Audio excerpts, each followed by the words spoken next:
Me confirma Carlos Franzoy, el ingeniero Carlos Franzoy, que efectivamente, más allá de que esta noche el acueducto no va a empezar a bombear agua ni para Avellaneda, ni para Reconquista, ni para toda la región, tienen el sistema de bombeo del viejo sistema Avellaneda. De todas maneras piden un uso racional del agua, obviamente, ¿no? Como siempre se pide el uso racional del agua. Nos acompaña el padre Gustavo Pez, misionero claretiano. ¿Cómo es esto de ser misionero claretiano en el mundo? Así que bueno, vamos a hablar un poquito también de las realidades en otros países. Gustavo, gracias por venir, buenas noches. Gracias a usted, Víctor, contento de estar aquí. ¿Por un tiempito vas a estar? Sí, por un tiempo estoy, hasta el 17 de agosto.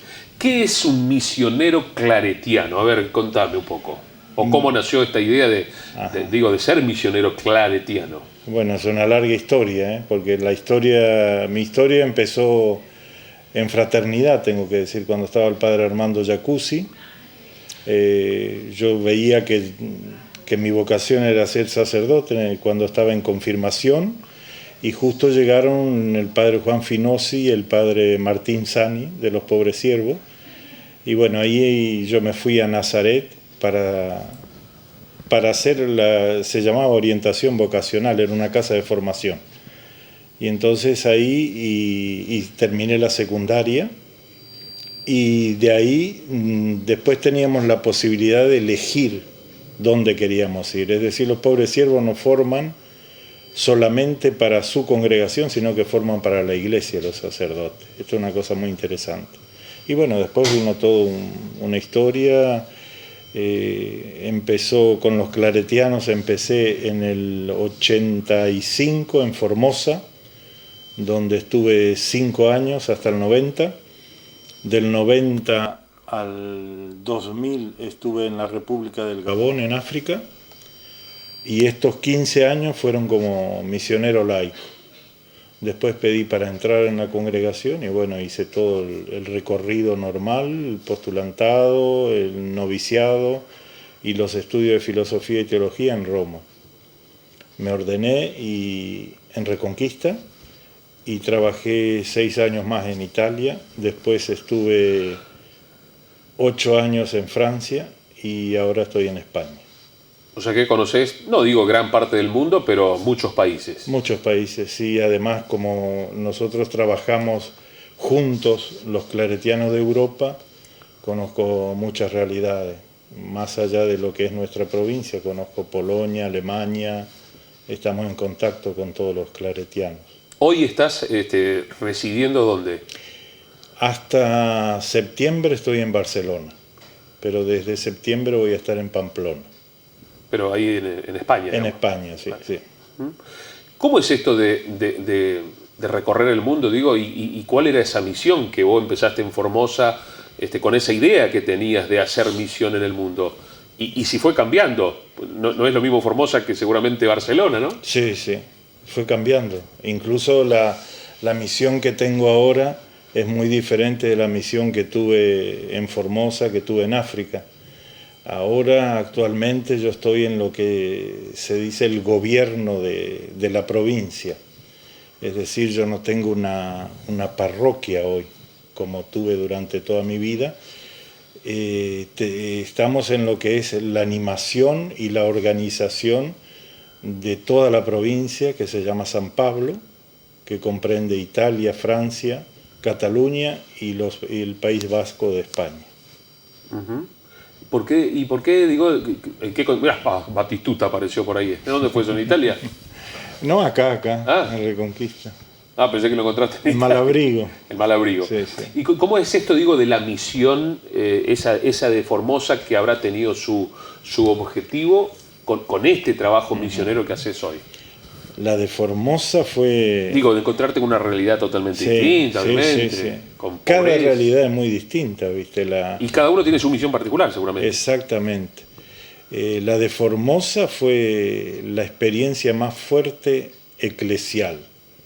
Formosa era una realidad que estaba muy comprometida con las comunidades eclesiales de base y las comunidades aborígenes, incluso cuando tenía gran parte contra, cuando las comunidades de base no estaban bien vistas. El Gabón para mí fue una experiencia más bien de contacto con cultura, más que a nivel eclesial, porque la iglesia del Gabón es una iglesia hasta ahora muy conservadora, pero lo que a mí me ayudó mucho en Gabón fue el contacto directo con la gente y con la cultura del país. ¿Es un país de cultura de fe católica? Sí, el Gabón, bueno, no es que tendrá 170, 180 años de cristianismo, pero actualmente el 60% es cristiano en Gabón. Bien. ¿Y la realidad? La realidad de la pobreza, la realidad de... Mira, Digo, porque casi como que va el misionero en esa sí, línea, ¿no? Sí. Y bueno, ese era el deseo del padre Claret, que es nuestro fundador. El deseo era ir a trabajar sobre todo en las realidades más pobres. Y eso es una cosa que nosotros tenemos muy presente como misioneros claretianos. Tenemos diversas actividades. Por ejemplo, ahora donde yo voy a un colegio mayor, es decir, hay una residencia de estudiantes universitarios y hay un colegio de niños. Entonces, ves, estamos ahí como estamos en Bolivia, como estamos en África, como estamos. La misión es la misma, llevar el anuncio del reino de Dios en todas las realidades. Me decías y seguramente, ¿cuántos tenés de sacerdote ya? De sacerdote este año voy a tener 15. 15. Desde que empezaste con esa idea de ser sacerdote, las realidades también fueron cambiando en cuanto a la participación de la gente en la iglesia de manera particular, ¿no? Sí, sí. Que lo vemos nosotros también acá, ¿no? Ha cambiado mucho. Ha cambiado mucho porque, bueno, hemos vivido etapas muy diferentes. Hubo una etapa de la Argentina en que había una persecución abierta a la iglesia, sobre todo la parte de la iglesia que estaba con la teología de la liberación era muy perseguida.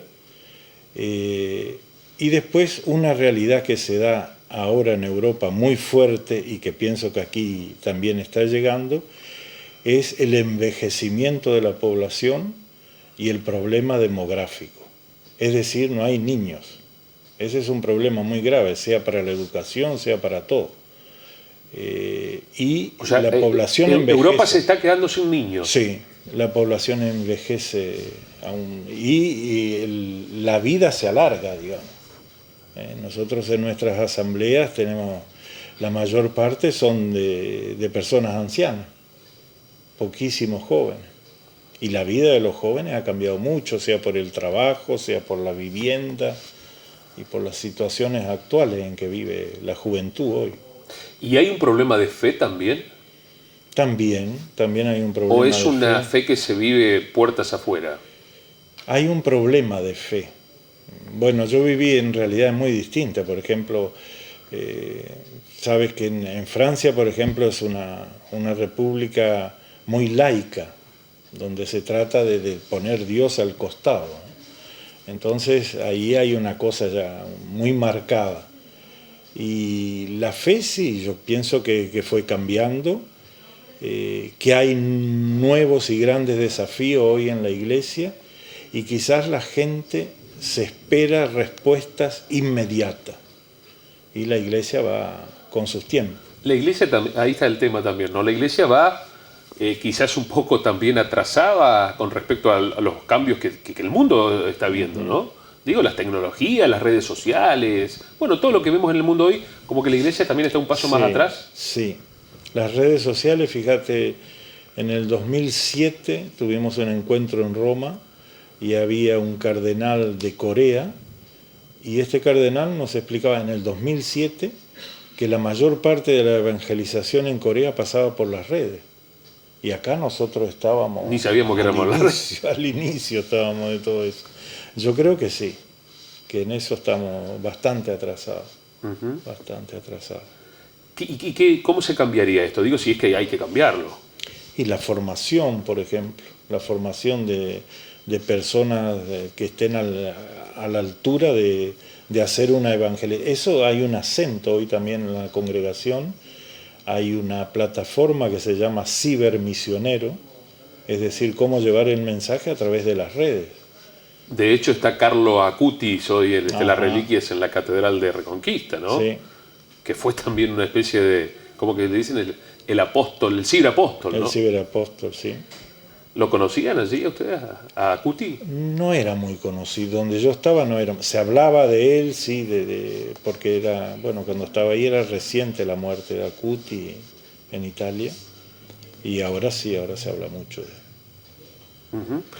¿Cómo te imaginas la iglesia dentro de 10, 15, 20 años?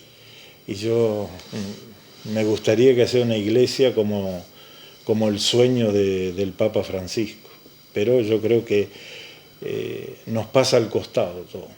Es triste esa realidad, porque si nosotros lleváramos a la práctica solamente lo primero que nos entregó Francisco, que fue la alegría del Evangelio, hubiéramos hecho tantos cambios en la iglesia. Pero vamos, como que sí, nos gusta el mensaje, pero tenemos miedo a los desafíos. Por ejemplo, la llamada que hace el Papa a esta iglesia sinodal, a una iglesia con más participación de los laicos.